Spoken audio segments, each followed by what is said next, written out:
Welcome to Straight Talk on Retirement, your no-hype source for financial advice and making informed choices about your retirement planning. Get on the phone to talk today at 969-KTRS.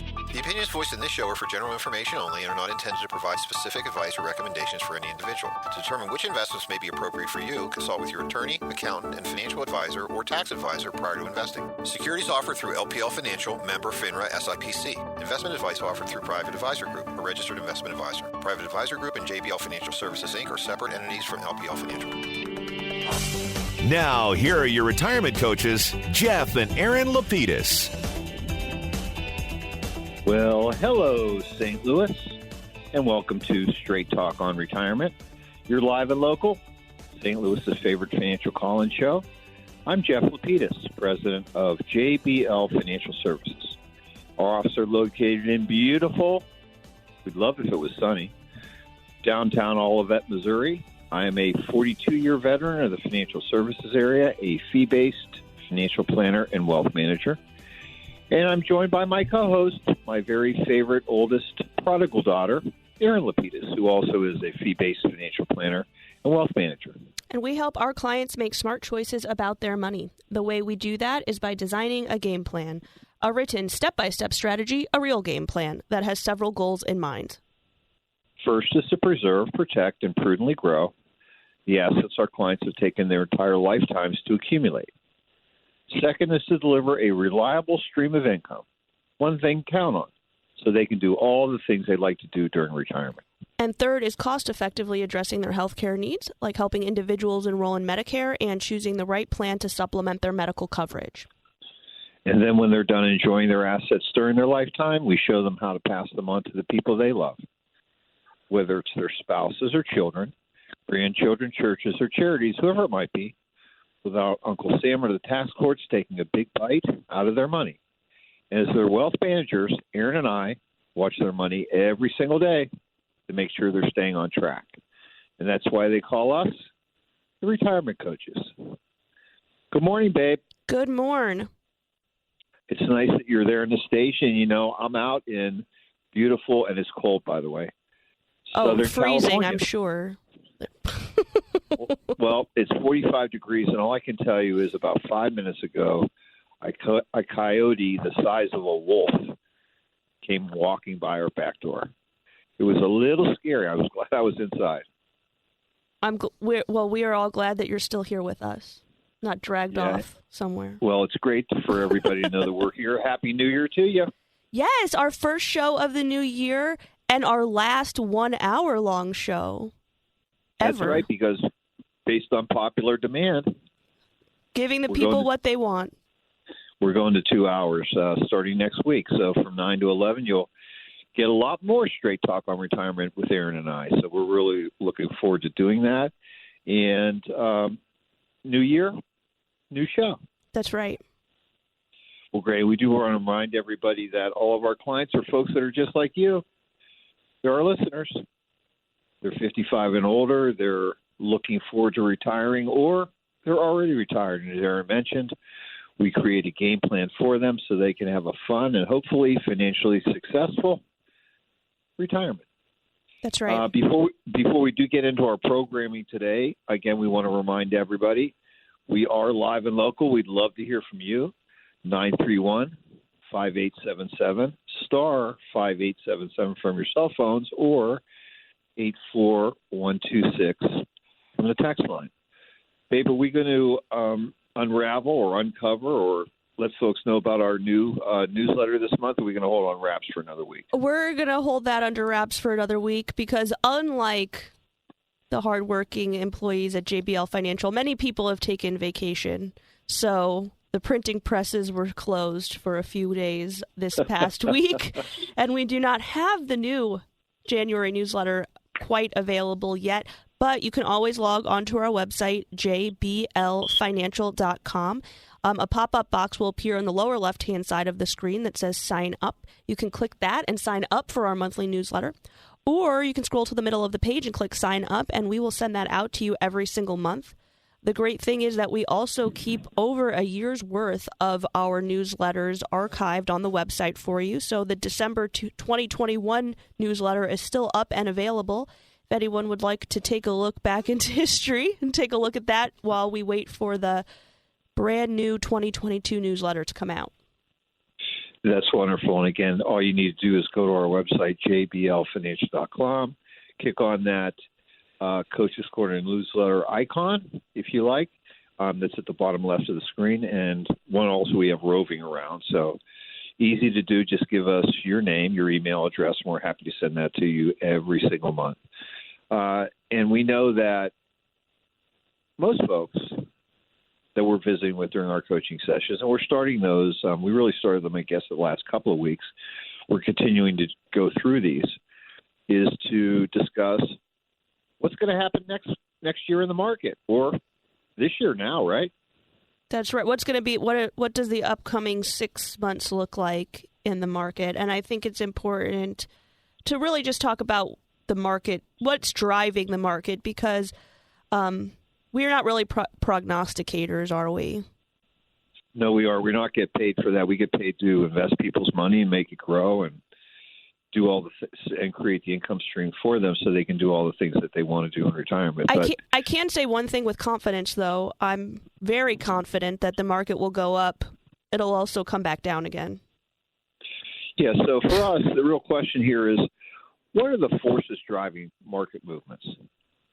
And I think the first most important one, especially over the last several weeks, because it's been in the spotlight, is Federal Reserve policy. We've already heard about the tapering. Another word that no one knew a year ago is now very prevalent in not only the business news, but news about the market, and really on almost every channel talking about how the Federal Reserve is going to stop the purchasing of bonds, and with that decrease the amount of money that's going to be in the system, essentially.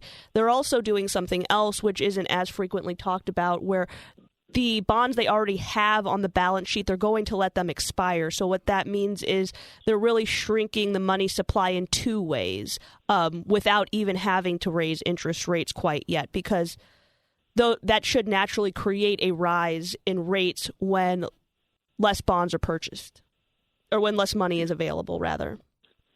Yeah, very good analysis, babe. And, the other thing that's driving us, certainly, and is always driving the news cycle, it seems like every day, is the COVID variants. We're in one now. Will there be another one? Will there be other vaccines needed? Will the media hype this to make people hysterical? And I think that's really it is. And, at the end of the day, folks need to realize, and I'm sure that they do, that the news is all about the bad news. It isn't about the good news. You have very few good news stories that happen, and really excitement or drama are really what drives the news cycle. So COVID, we know that we're going to have to live with it, just like we're living with other communicable diseases. And the question is, how much longer are we going to continue this narrative, right? Absolutely, and I think that plays into really what another market force is, which is public perception. We're not prognosticators, we're also not physicians, so we really can't speak to the disease's virulency, the efficacy of the vaccines, anything like that. But what we can speak to is, what is the public's perception of what's happening? Are we moving back towards a normal that we all remember pre-COVID? Are we moving towards something else? What the public thinks, and that's really why, when we hear a lot about the new variants, oftentimes we see the market have a knee-jerk reaction to that, because it's unsure what the public is going to think, and automatically, we always lean towards the negative. So as public perception begins to change about COVID itself, the variants, the treatments, and for it, I think we'll see a change in the market's reaction as well. Yeah, and obviously the last really big variant here, or thing to consider, is politics, which is government spending. Some people feel like they're in jail. Some people feel like they're out of jail. We don't really care. But at the end of the day, so far it's been stimulus packages have been driving the economy higher. And the real question now becomes, how much will President Biden's wish list actually get accomplished? How much of it will get done? And I think without bringing politics into the conversation, just using past performance over the last year, we really see that politicians oftentimes campaign in poetry and they have to govern in prose, which means that it sounds really great when they're trying to get into office, and then the realities of office unfortunately put a damper on their agendas. And we've really seen, I think, the Biden agenda stall out. We had to split, in terms of the spending bills. They were able to pass the infrastructure bill, had to split off the social spending bill, and as the days go on, it seems less and less likely that that's something that's going to be able to be pushed forward. The markets were pretty concerned about potential tax changes that the Biden administration and Democrats had been proposing. And unfortunately, again, we haven't really seen any of that come to fruition or even come to a vote. You're right. But at the end of the day, we really think that 2022 is going to be another great year. Yep. And we think there are a lot of factors for that. Number one is the underlying economy that we have continues to grow.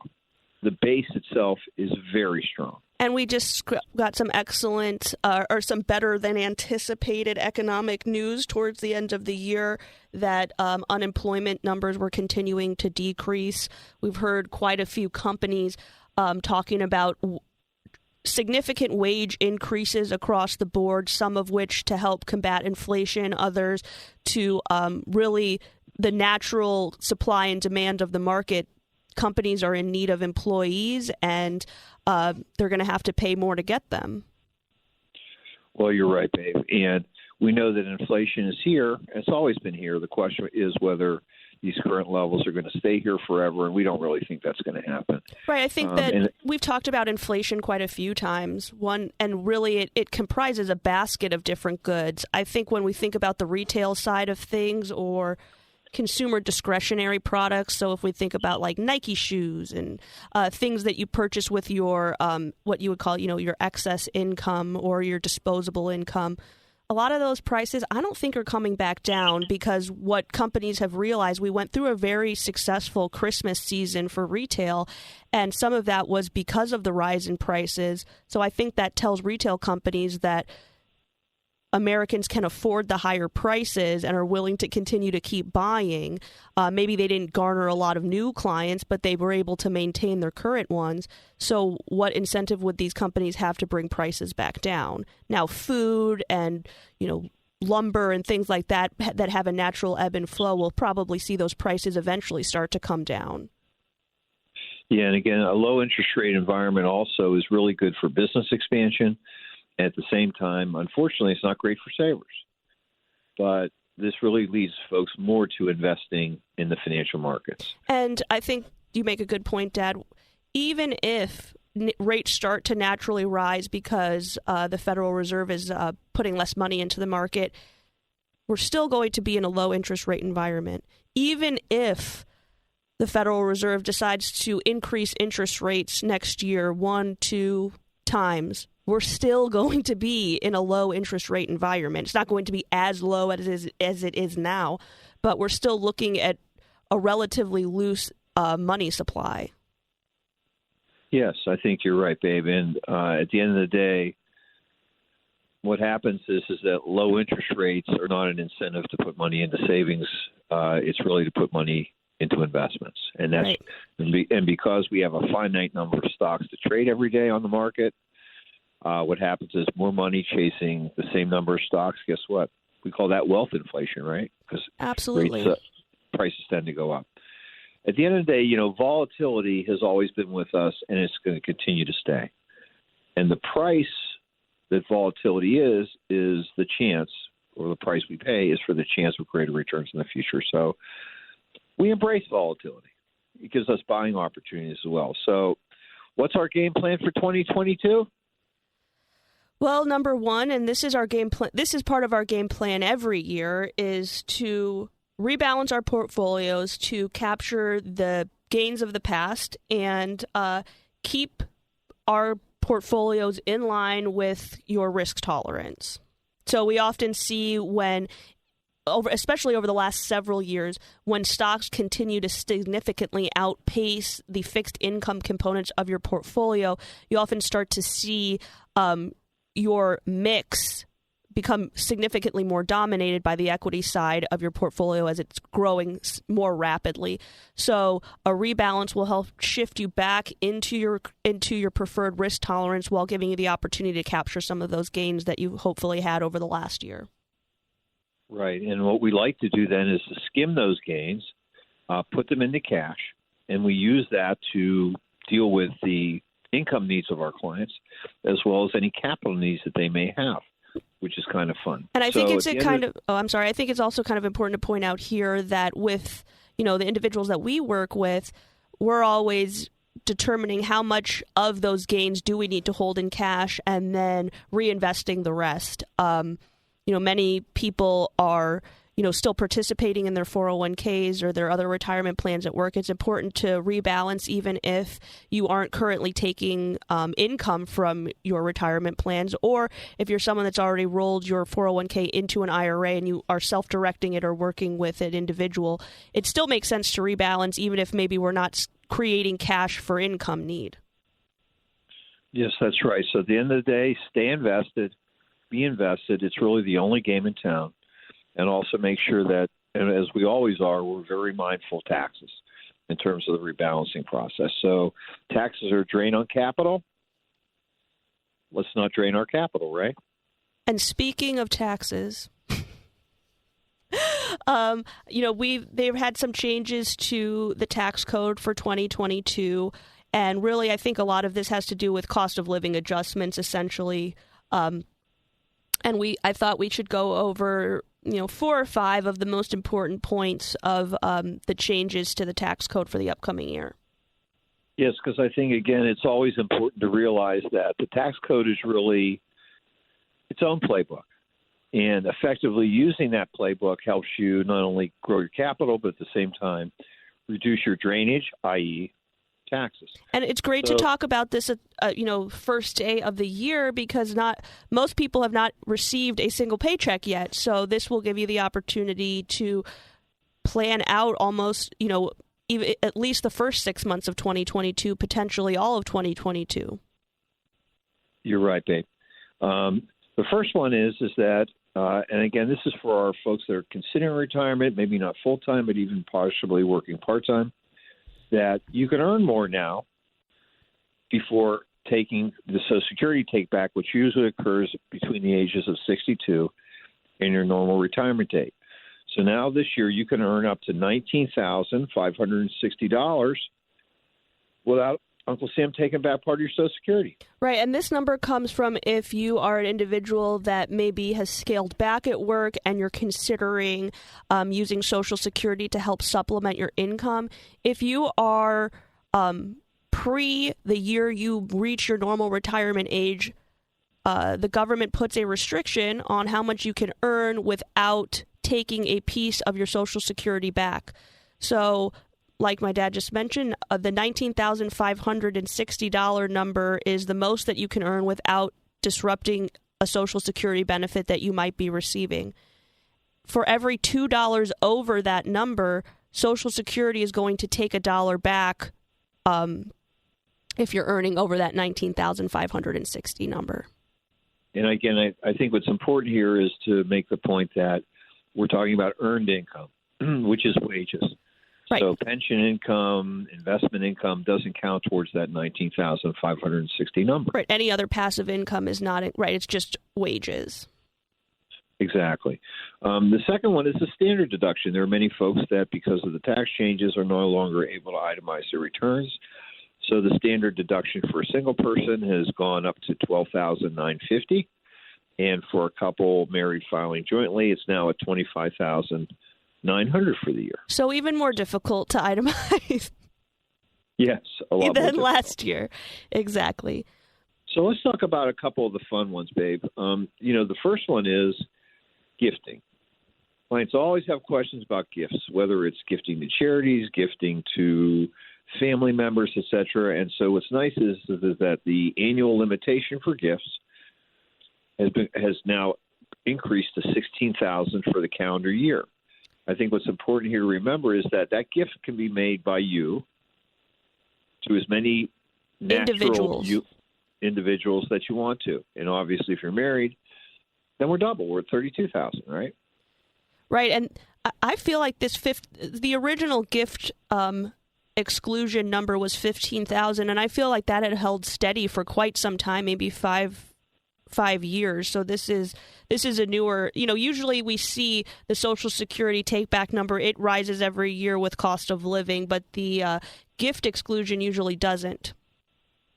No, and so this certainly gives you an opportunity to give a little bit more, which is nice because giving is the gift that keeps giving, right? It's always good to give. So passing assets on to the people that you love. And the last one, we're just going to go through this very quickly, is with retirement plans. The government is obviously increasing these, giving you an opportunity to increase your contributions each year.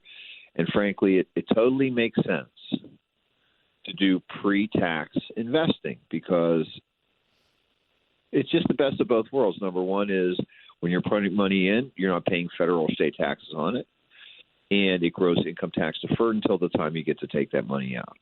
So for 401k plans this year, for an individual under the age of 50, you can put in $20,500. The catch-up provision for those semi-adults is $6,500. So the total would be $27,000 per year. And for simple IRAs, so if you happen to be working with a company that has a simple IRA plan as their retirement, they have increased the contribution amount to $14,000, which is $500 more than last year. And if you are over the age of 50, the catch-up is now $3,000, so giving you a total of $17,000 if you're over the age of 50. They have not modified the traditional or Roth IRA contributions, which means if you're under 50, it's a $6,000 contribution. And then if you're over the age of 50, you get an extra $1,000, making it a total of $7,000. Sounds good. So I think that's enough fun facts and prognostications for this morning. What do you think, babe?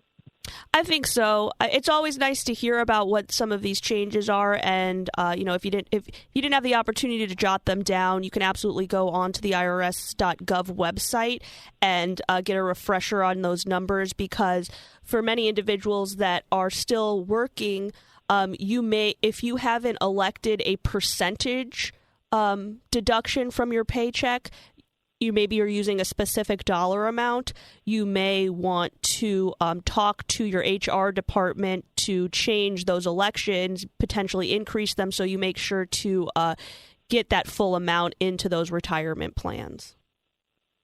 Yes, that's wonderful. I was going to say, since you're in the studio today, you're obviously taking care of the phone and the text lines. I want to remind everybody that we're there. We're live and local, 314-931-5877.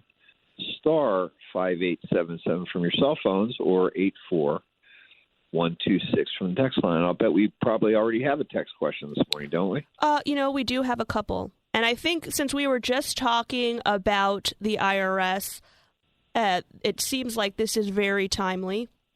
Can I combine my IRA accounts without paying an IRS penalty? That is a good question. Well, also, are these traditional IRAs or Roth IRAs? Yeah, I would say I think the answer to that question is generally yes. There are some restrictions on those. You wouldn't want to try to attempt to consolidate a traditional and a Roth IRA because one is a pre-tax one. The other one you already pay taxes on. Right. So we don't want to make the one taxable without paying taxes again. But generally what you can do is, if you're not contributing to the accounts, you can combine multiple IRAs. You can combine IRAs with employer plans once you're ready to leave them, or we call those rollover IRAs. So lots of different ways to do it. There are a couple of little technical rules with simple IRAs in terms of waiting for a couple of years to do those. But generally, the answer is yeah. But, the one question that we're almost always asked with when we're in coaching sessions with potential clients is, can my husband and I, can my wife and I combine our IRA accounts? And unfortunately, that is something that you cannot do. And it really works to your benefit down the line because for most people, you weren't born, you're not necessarily the exact same age when you get married. So, the IRS keys into your date of birth based on your retirement assets, and that's what they use to determine your required minimum distribution when you get to 72. So if you're a husband and wife and one turns 72 before the other, you only are required to take from the individual's account that's turned 72. The other accounts don't have to be touched necessarily. That was a very good answer, but you technically weren't quite perfect. There is one that seems wrong. We're going to have to hang up on. There you go. There is one time that you're permitted to join husband and wife assets. Is that after they pass away? Exactly, after the death of the one spouse. But during life, you got to keep them separate because Uncle Sam wants to tax each person based on, as you said, honey, their age, their date of birth. And I would just add to that, since we're being technical, you would definitely want to work with an advisor or a financial professional to talk about, if you unfortunately have experienced a loss of a husband or a wife, you want to talk about if it makes sense to combine those accounts, because in some cases, if there is a very large age discrepancy, you might decide not to combine your accounts. Yes, that's right. And, we did have a situation like that in the past where we had husband and wife that were approximately 10 years difference. The husband happened to be 70 at the time, and the spouse was 60. Well, I'm sorry, the spouse was 58 at the time. And so what happened was that when the older spouse died, the question became, should we consolidate these accounts together? And if we did that, that would have actually had the younger spouse being subject to the pre-59.5 10% tax rule. But by keeping that older spouse's account separate, they were able to make those distributions until the younger spouse became old enough, 59.5, where if they wanted to, they could combine. Right. So it is important to consult with someone before you make any of these moves, tax professionals as well as financial advisors, so you are setting yourself up for success and not potentially, closing any doors that you might want open down the line. Yeah, honey, that's interesting because I did get an email last week from someone who said, this one snuck through the email machine. Of course, it got to me. The email machine. Is that also your computer? No, you took away the email machine from me. I used to get all the emails from the website, as it would be. So, in either case, they said, Jeff. I like that, Jeff. I'm changing jobs. I have a large account balance in my 401k plan. Should I transfer this money to an individual, to a current IRA that I have, or transfer it to my new employer's plan? It's a great question. Yeah, it really is a great question because there's so many ways there's so many levels you really want to think about this and look at it. Number one, obviously, is expenses. What are the expenses of the plan that you're currently involved in? And we're talking about the overhead expense from the plan sponsors, as well as the individual expenses from the funds that you're currently involved in. That would be one criteria, right? The second one, I think, would also be the actual funds themselves. Are these funds that you like? Are they ones you want to be invested in? Are they well rated, et cetera? Are you giving up flexibility in your investing, or are you increasing the flexibility in your investing by going from an old plan to the new plan? That is a good question. It really is a good one. We have. Go ahead. I was just to clean this question up. If done properly with paperwork, both of these are tax-free transfers. You can transfer from a company retirement plan, 401k or 403b, whatever it would be, to a self-directed IRA as a direct transfer, sponsor to sponsor. There's no tax issues there. The other way is that if you do decide that you do want to move your money from the old company to the new company's plan, and then of course it's going to be fully vested, just go to that new plan administrator and request for paperwork. And it really is an account transfer form so that the old trustee is sending money to the new trustee. Right. Again, get advice, folks. Go to your plan administrator, talk to your current financial advisor. If you don't have one, obviously, you can always give us a call, 314-863-0008. We're happy to answer those questions for you. Well, there's a little pause there. Did you forget the number while you're out there in California? I got so many numbers flying around. That's all I could. And I'm still thinking about the coyote. Well, be careful out there. Oh. I don't know what you'd use to repel coyotes. They don't have them in Clayton. It was just, honey, it was so strange because I do remember several years back that, when and especially this time of the year, I'm actually taking my own advice here. As I like to tell all of our clients, get out of Dodge, especially during the winter months, is that, the coyotes that were in Tucson, they were scrawny. I mean, they looked like skinny, small California dogs. has well-fed coyotes, is what you're saying? Oh my God! I mean, I thought it was a wolf. I mean, it was really that. I mean, this thing was large. How do you know it wasn't?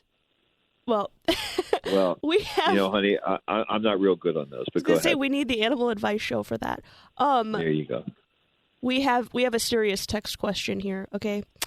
Fabulous. With the stock market near a record high, I am reluctant to make my annual IRA contribution this month. Do you recommend that I go ahead and make it and make the contribution, or is it better to wait for a potential correction to create a buying opportunity? I mean, didn't we just experience an 8% correction, guys? Like, how many more do you want? Yeah. I mean, the answer is if it feels good, do it. I mean, you can certainly nobody says you have to put all the money in at one time. If you're thinking that way, maybe put half in on Tuesday, and then just set rules. I mean, that's one of the problems that most individual investors have is they don't have rules, and sometimes they don't follow them. If I have a gain, how much do I take? When I'm making contributions, am I doing it by animal spirits moving me? Am I doing it on a systematic basis? Well, also, I think, Ryan, there's a few other things involved here. One is, I mean, you could make the full IRA contribution. You could hold pieces of it in cash and invest over time. Or, depending upon what your time horizon is, Dad, as you always like to say, it's a lot more destructive to miss the highs than catch the lows. So, I always thought that it makes a lot of sense to, for example, for my own account, I always I try to get my simple IRA contributions in as quickly as I can. So then the money's working for me while I'm not working.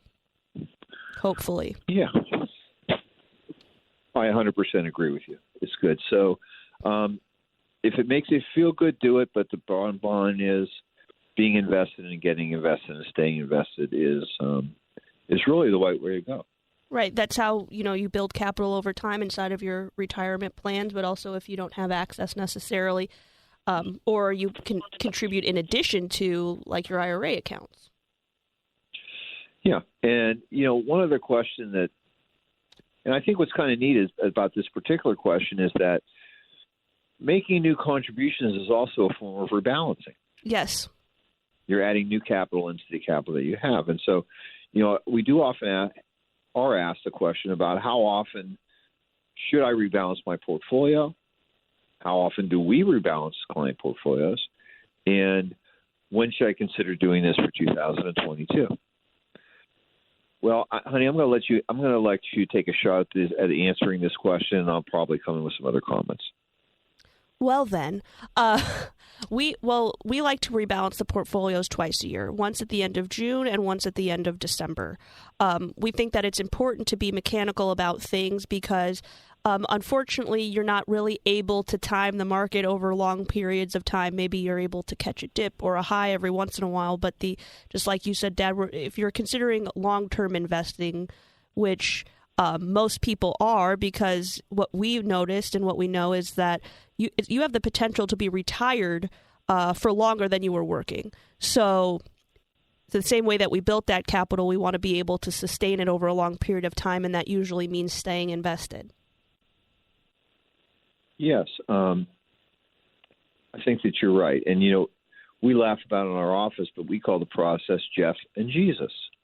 Jeff's birthday being at the end of June, and Jesus, as we know, just had his birthday at the end of December. So That's when we do our annual rebalancing, as our clients know. We've just done that. So we've captured those gains that we had for 2021, which were nice for those folks that were invested with us. At the same time, that also does is it puts us in a position where what we can do is to be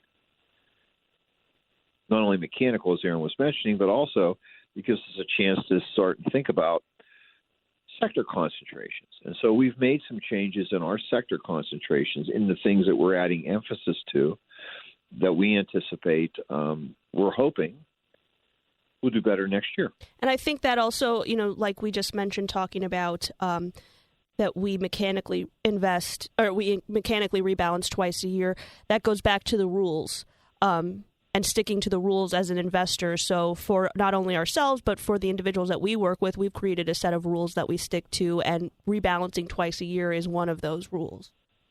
But good news is we have our first caller of the year and the morning. Same person, same time. Jay, you have a question about making withdrawals from an account.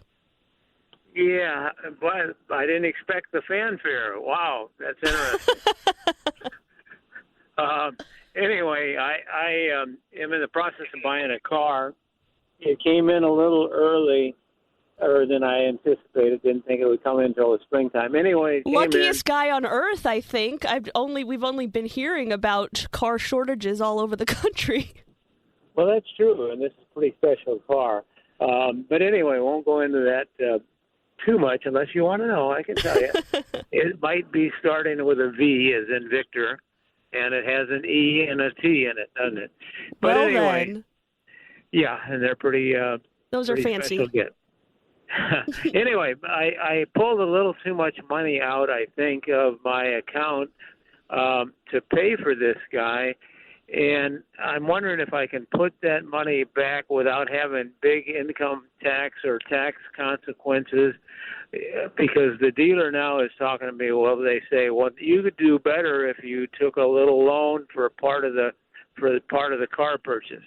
So it's a little bit involved. I don't know if you want to get in that part, but can I put money back and not get hit on the income tax and on the other taxes? You withdrew this from an IRA account?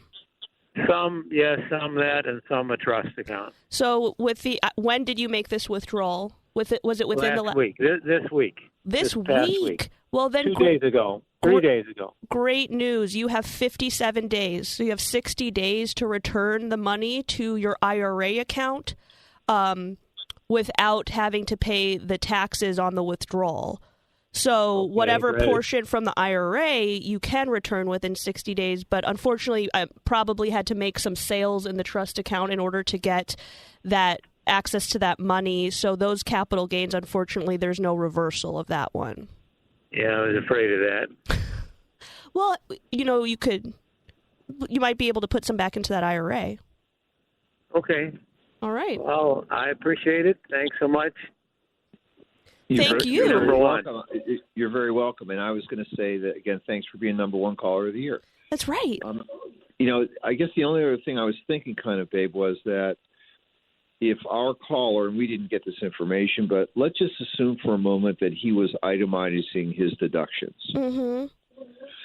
He could, if he needed to, add up what his charitable contributions would be for the year and make those charitable contributions or even increase them a little bit. And that might also be a way of mitigating some of the taxes from the trust account. But that's a good point. Except for that I think he took the money out last week, which means it was in last year's taxes. Yeah. And I guess the other question would be, we might ask him is whether he and or his spouse are working and whether they may be eligible to make an IRA, a tax-deductible IRA contribution for 2021, because they have until April the 1st to do that. Right. So there are a few things that you can do retroactively for 2021. One is make an IRA contribution that you wanted to go towards 2021.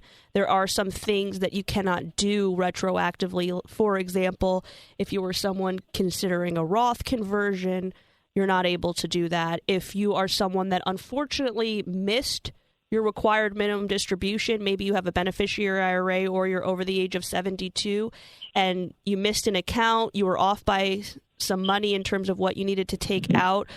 Unfortunately, they're not going to let you do that retroactively. However, there is IRS paperwork that you can file that will alleviate the taxes and the penalty because the IRS isn't intentionally attempting to be punitive, but they do want you to follow the rules. So, if you happen to miss something, you might be able to get it corrected before you file your taxes. What's so much fun is that it seemed like that was such a simple question. Right. And at the same time, just lots of planning, variance, and opportunities, which is why, if you do get in these situations, as we do often with clients, we love, and generally they do, is they call us in advance and they say, Jeff, Aaron, what do you think? Where's the best place to take the money? When's the timing to do that, et cetera? And so I hope our caller has a financial advisor, and if he does, or if it's a he or she, whoever it might be, give them a call. Make them earn their money, right? I mean, that's really what we think. That's why they're on your payroll. That's what we like to say. Exactly. Well, you know what? We have Judy on the line. Our Judy. How do you know it's your Judy? Well, because Happy New Year, guys. I saw your phone number, Judy. So, but Happy New Year to you. How's California?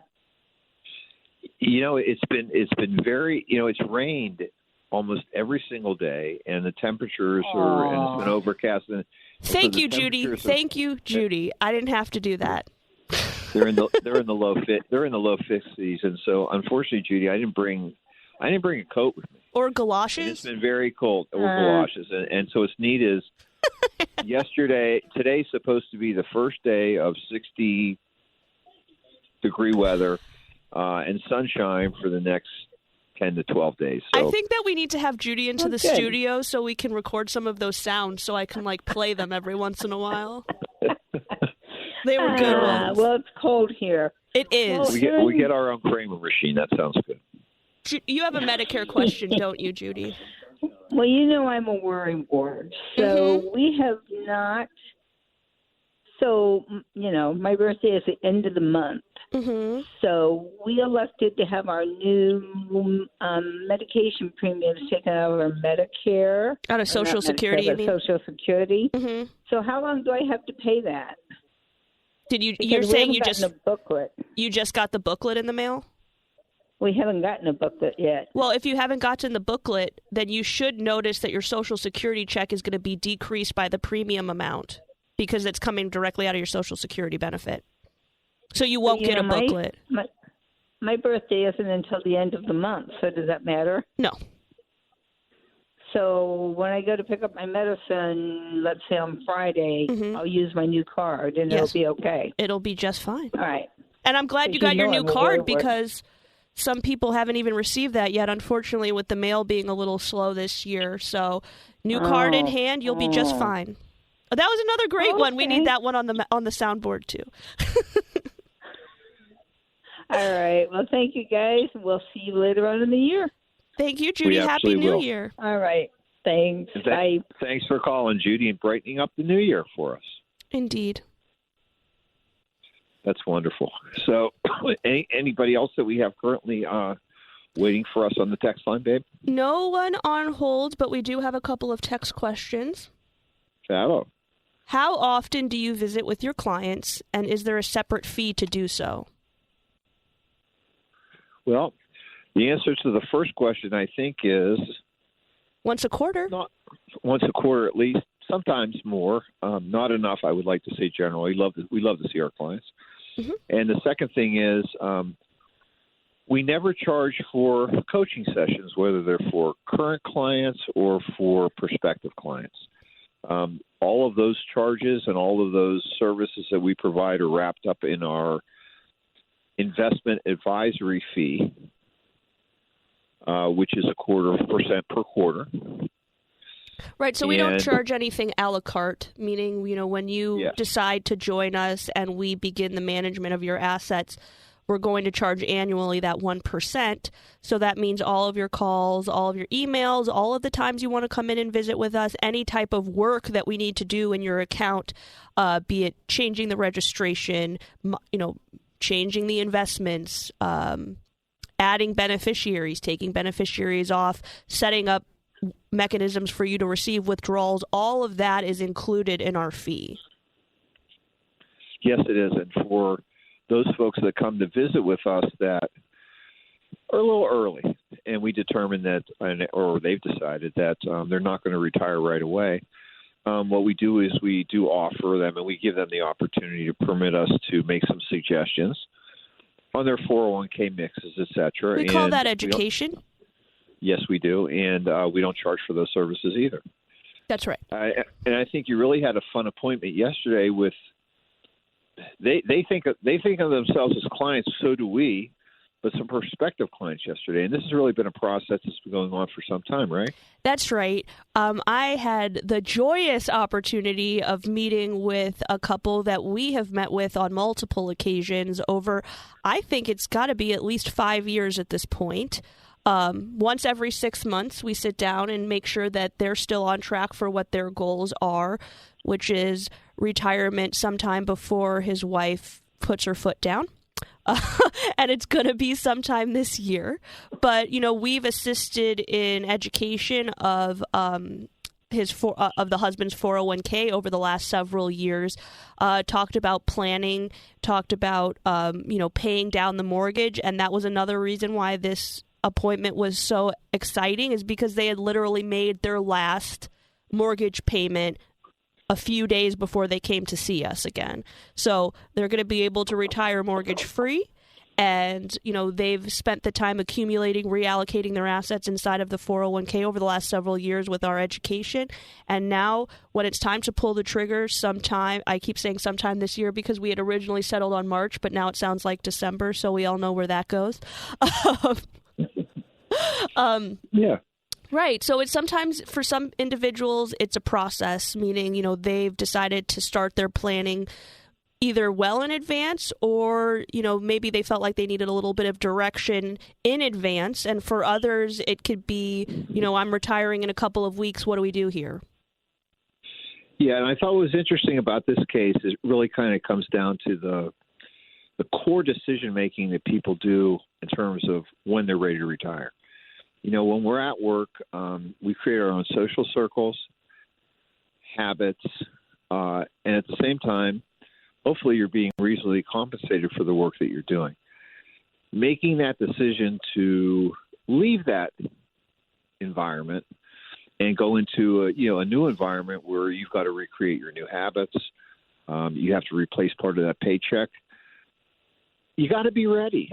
And I think what's fun is that in this particular case, and really we've had many other folks that have called us and we've worked with over the years, in this stage and helping them work to this end, is that, they're following our advice. In this case, we created a game plan for them to help pay off that mortgage because for them, emotionally, it was important for them to have this obligation off the table.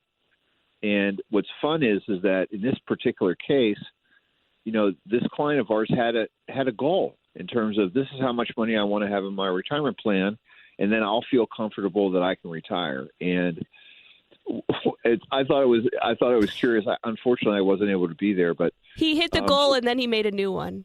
Just keep moving the goalposts. Yeah, but what did he say to you when he came in? What did he say? What are you laughing at? Well, because he said, how come you didn't call me a rock star? Oh, that's right. So he really stole my thunder here as a avid listener to the show. He wanted to be called a rock star right away, and I wanted to build up to it. I was going to show him back when he first joined us because we've kept records of where his 401k was when the first time they met with us versus what it's grown to now, talking about where their mortgage was versus the zero balance that they have now. But he just wanted to cut to the chase. He's a rock star. I didn't get a chance to say how big of a rock star he was, if he was the Beatles, but it was a fun appointment for that, holiday week when so few people are interested in seeing us. It was nice to see some excited people ready for the new year. And folks, I don't know if you're getting this, and I hope you do, but this is a blast. I mean, helping folks meet their long-term goals, helping them make the transition into retirement, helping them do it in such a way so that they're feeling comfortable that their game plan really is in place, and taking away a lot of the question marks that are there. It can't be more fun. There's nothing more fun. That's why on our show we don't talk about mistakes, because the only mistakes people really make is, and we talked about this a little this morning, is not getting advice from qualified people when you have these important decisions to make, because they're multifaceted. Right. Our last caller, said, can I put the money back in? Well, the rules have recently changed about how you can put money back in and how you can take money out. And at the same time, does it make sense to, if you can, and we do this a lot, with these large purchases, do we do it over one or more tax years? Do we actually, in this person's case, we don't know if he owns a home, but would it have been maybe it may even make a little bit more sense where maybe he might have made a home equity line withdrawal, paid for that automobile, and then really been able to take a little better control over where am I pulling money from? Do I really want to pull money from that trust account where hopefully it was invested in earning money, and taking those capital gains or not? So, well, it's always nice to hear some of the options for, we're obviously we want to get in sync with what your goals are, but we also know that there are sometimes many roads to get us to the same place. So it's always nice to be able to reveal all of the options before you make the decision, so you can make the best decision for you. You might hear something that you didn't know was available before. Yeah, and I guess I'd like to say that at least I feel like over the last 20 plus years in doing this work with folks, people are smart. They really are. I mean, they're smart because they're saving. We don't have any lotto winners, so the truth is they've worked hard. They've accumulated money. They've been invested. They've stayed invested. And as we like to say, it isn't what you know. It's what you don't know that really creates, if you want, whatever it is, any type of, you're a little nervous about the situation. Having someone help you, having a coach, an advisor, to help you fill those gaps can be extremely helpful, as well as obviously having other qualified professionals, whether it's an attorney to help you, draw your documents, whether there's an accountant to obviously get tax advice from. But seeking out advice at those really important times is invaluable for most people. It's invaluable. It makes you miss the potholes. And frankly, what it lets you also do is think about other stuff. Dad, at the top of the show, you mentioned that you're a 42-year veteran, and I just did the math, and I think now that we've reached January that you are actually a 43-year veteran. Of the financial services area. And I also did mention that you're basically at 8. So between us, we've got 50 years worth of experience. If we throw Grandpa in, there's another 50. So we've got a lot of experience in doing these matters, and that's why, frankly, it's so much fun. You've kept me at 8 years for a while, but it's actually closer to 9. Wow. What? Wow. I guess that's sometimes it's been so much fun. It's I forgot. That's right. That's all right. I'll let it slide this time. Well, that's fine. I know we're getting pretty close towards the end of the show here. Yep, we got about a minute left. So I do want to remind folks that Aaron and I, we are still accepting new clients, and all of our clients again are our listeners, just like you. They're 55 and older. They're getting ready to retire, or they're already retired. And if you're looking for a game plan, if you're looking for a second opinion on your thoughts, if you're looking for some help in terms of dealing with debt consolidation, especially in regard to retirement, it's easy to do. Just give us our office a call, 314-863-0008. Again, that's 314-863-0008. Or you can send us an email, right, babe? That's right. Aaron at jblfinancial.com or... Of course, it's Aaron. Right. Or Jeff at jblfinancial.com, or even still, if you've got a Medicare question, you'd like to sign up, you'd like to have a Medicare coaching session, you can give our Medicare coach an email as well. His name's Frank, but his email is Franklin, so Frank, L-I-N, at jblfinancial.com. And we will see you all next week. The opinions voiced in this show are for general information only and are not intended to provide specific advice or recommendations for any individual. To determine which investments may be appropriate for you, consult with your attorney, accountant, and financial advisor or tax advisor prior to investing. Securities offered through LPL Financial, member FINRA SIPC. Investment advice offered through Private Advisor Group, a registered investment advisor. Private Advisor Group and JBL Financial Services, Inc. are separate entities from LPL Financial. This is Jeff Lapidus, the Retirement Coach. We'll be back next week at 10 a.m. here on the Big 550 KTRS.